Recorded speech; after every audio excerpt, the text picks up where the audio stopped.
اللہم صلی علی سیدنا محمد وعلی آل سیدنا محمد وبارک وسلم۔ السلام علیکم ورحمۃ اللہ وبرکاتہ۔ آپ صلی اللہ علیہ وسلم مکے میں آپ کی حیثیت ایک ایماندار، صادق اور امین کی حیثیت سے اسٹیبلش ہو چکی ہے۔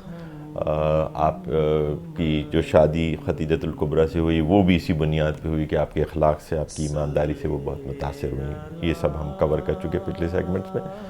اب دیکھیں کہ ایک جو حق حلیم الطبع ایک انسان کے طور پہ، سلیم القلب انسان کے طور پہ آپ صلی اللہ علیہ وسلم کو اللہ تعالیٰ نے ان کی تیاری کی، ان کی تربیت کے دیگر مراحل ہم نے دیکھے پچھلی سیگمنٹس کے، ہم نے اس پہ بات کی بچپنے سے لے کے ان کی تربیت اور ان کی حفاظت کا انتظام، جیسے نبیوں کا اور رسولوں کا اللہ تعالیٰ کرتا ہے۔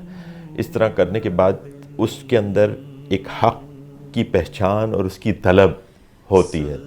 ہم نے دیکھا کہ ابراہیم علیہ السلام کے جو معاملات تھے اس میں وہ دیکھتے تھے، وہ سورج کو دیکھتے تھے کہ شاید یہ میرا خدا ہو، اور پھر جب وہ ڈوب جاتا تھا تو وہ کہتے تھے کہ ایسا میرا خدا نہیں ہو سکتا کہ جو کہ کچھ دیر کے لیے ہی اس کی جو روشنی ہو، اس کے بعد وہ سب اسی طرح پھر چاند کو دیکھا۔ یہ سارے آرگیومنٹ اپنے آپ سے کرتے جا رہے تھے وہ۔ اسی طرح کا ہم اب دیکھیں کہ آپ صلی اللہ علیہ وسلم جو ہیں وہ حق کی پہچان ان کے اندر، اس کا رجحان ہے اس کے اندر، اللہ تعالیٰ نے پیدا کیا ہوا۔ اب اس کے لیے وہ کیا کرتے تھے، ایک طریقہ جو انہوں نے، ظاہر ہے کہ وہ تو دیگر طریقے کعبے کے اندر جو جا کے وہاں پہ آئیڈل ورشپنگ اور یہ چکر تو چل رہے تھے وہاں سارے۔ تو آپ صلی اللہ علیہ وسلم اپنے آپ کو اس شہر کی زندگی سے دور کر کے پہاڑ میں، غار حرا میں جا کے بیٹھ جاتے، کئی دنوں کا کھانا پانی اپنے ساتھ لے کے چلے جاتے اور وہاں پہ بیٹھ کے اور یہ عبادت اللہ تعالیٰ کو پہچاننے کی، اس کی کائنات کو سمجھنے کی کوشش کرتے تھے۔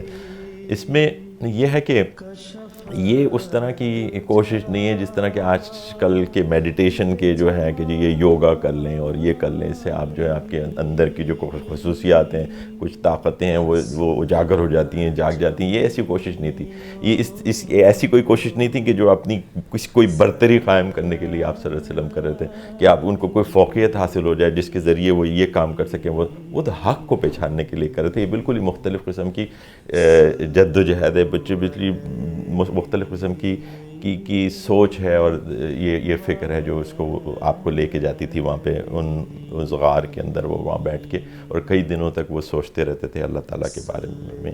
اور اسی دوران پھر یہ ہوا کہ یہ سب اللہ تعالیٰ کا انتظام تھا کہ پھر وہ فرشتہ آیا جس نے آپ کے اوپر پہلی وحی جو ہے وہ نازل ہوئی، اور اس نے وہ پورا واقعہ یوں ہے کہ اس نے آ کے آپ سے کہا کہ پڑھو، اقرا۔ تو آپ صلی اللہ علیہ وسلم نے، کیونکہ آپ صلی اللہ علیہ وسلم پڑھے لکھے نہیں تھے، اب یہ بھی اللہ تعالیٰ کا میریکل ہے، اسی لیے ایسا رکھا کہ ورنہ کیوں ایسا نہیں ہو سکتا کہ ابو طالب خود بہت بڑے شاعر تھے، پڑھائی لکھائی کا انتظام ہو جاتا، لیکن یہ ایک میریکل دکھانا تھا اللہ تعالیٰ نے کہ ایک بغیر پڑھے لکھے شخص کی زبان سے اگر کوئی اس قسم کا کلام نکلنے لگے تو اس کو لوگوں کو سمجھنے میں آسانی ہونی چاہیے کہ یہ اس کی طرف سے نہیں آ رہا ہے، یہ کہیں اور سے آ رہا ہے، کیونکہ وہ خود تو ایسا کوئی فن نہیں جانتے تھے، نہ کوئی شاعر تھے، نہ لکھنا پڑھنا جانتے تھے۔ تو انہوں نے یہی جواب دیا کہ میں پڑھنا نہیں جانتا۔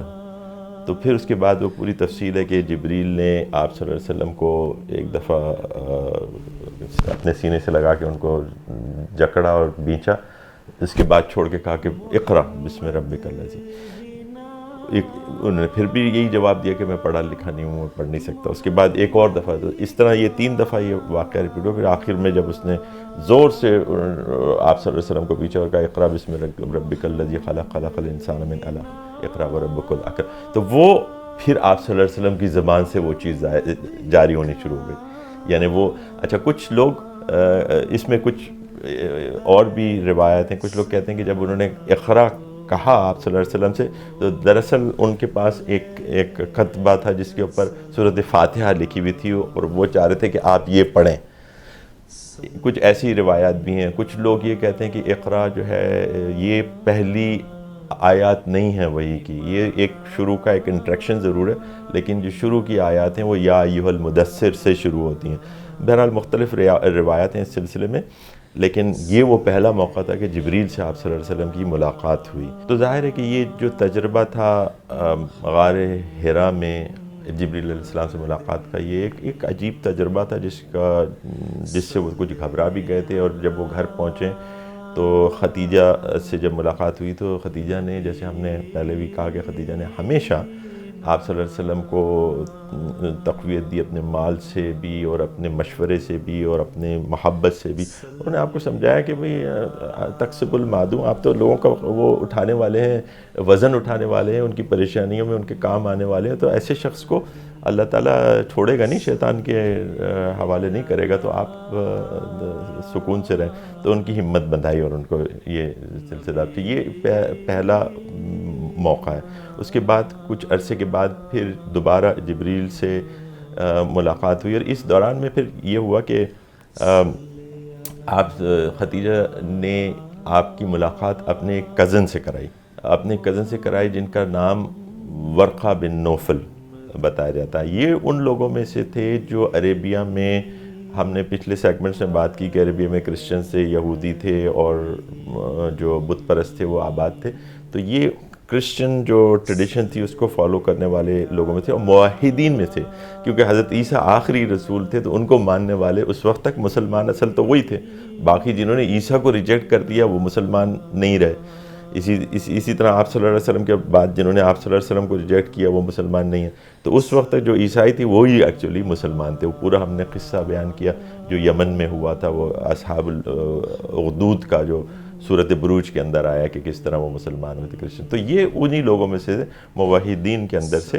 تو جب خدیجہ ان کے پاس سے آپ کی جو ملاقات کروائی ہے انہوں نے اپنے ورقہ بن نوفل سے, تو انہوں نے آپ صلی اللہ علیہ وسلم کو یہ بتایا کہ یہ وہی فرشتہ ہے جو عیسیٰ علیہ السلام کے پاس آیا کرتا تھا, یعنی یہ جبریل ہی ہیں جو آپ کے پاس آئے ہیں. انہوں نے پہچان لیا ان کو, اور انہوں نے پھر آپ صلی اللہ علیہ وسلم سے کہا کہ آپ کے لوگ, آپ کو ایک وقت آئے گا کہ آپ کے لوگ اس شہر سے جہاں آپ رہتے ہیں آپ کو یہاں سے نکال دیں گے.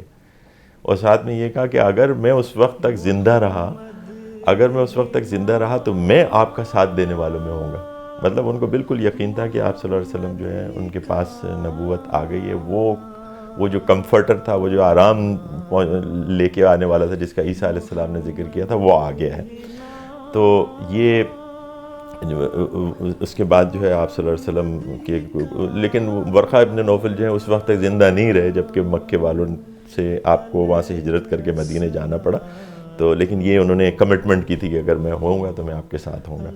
اس کے بعد پھر آپ صلی اللہ علیہ وسلم کے بعد ہم دوسری وحی کا ذکر کر رہے تھے کہ جس میں یا ایھا المدثر کے جو الفاظ ہیں, قم فانذر وربک فکبر وثیابک فطہر, یہ ساری چیزیں بتائی جا رہی ہیں. دعوت کے لیے بہت اہم یہ مواد ہے. جو لوگ داعی ہیں اس دنیا میں, ہم اگلی سیگمنٹ میں انشاءاللہ یہ دیکھ لیں گے کہ کیا اہمیت ان آیت کی. یہیں سے بات کو دوبارہ شروع کریں گے. اقول قولی ھذا واستغفر اللہ لی ولکم ولسائر المؤمنین والمؤمنات. السلام علیکم ورحمۃ اللہ.